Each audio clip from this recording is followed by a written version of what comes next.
Good evening. To the members and community of TAC.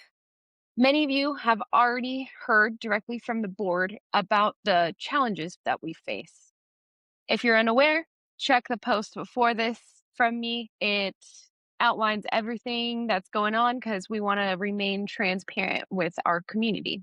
Those challenges are very real.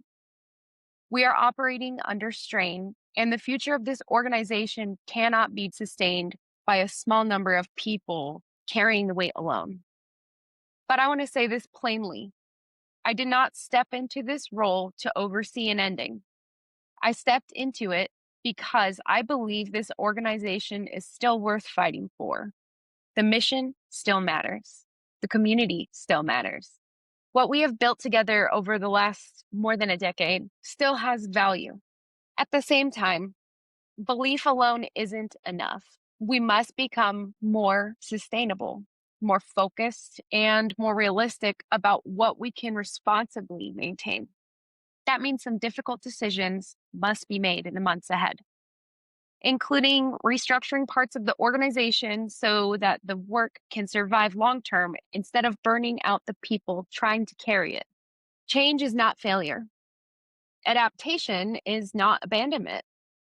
And sometimes preserving the heart of something requires changing its structure.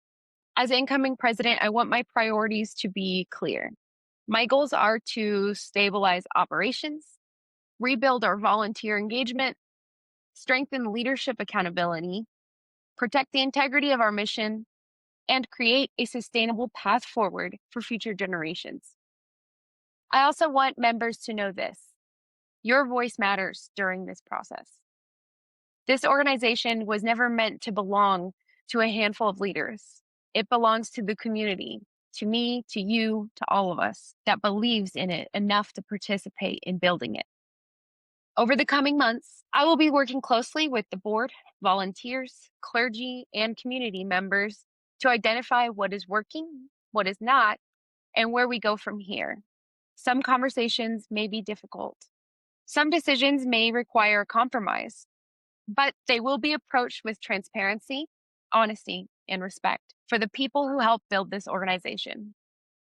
December 2026 is not simply a deadline, it is a decision point. What exists at that point will depend on what we choose to build together between now and then. So, this is my first request as president. If you have been waiting for the right time to step forward, this is that time. Volunteer, lead, organize, teach, help carry this awesome work that we do for this community. And if you're not sure if you have anything to offer as far as volunteerism goes, I'm going to leave a link in the comments with a list that is included but not limited to all of the things that you can volunteer for.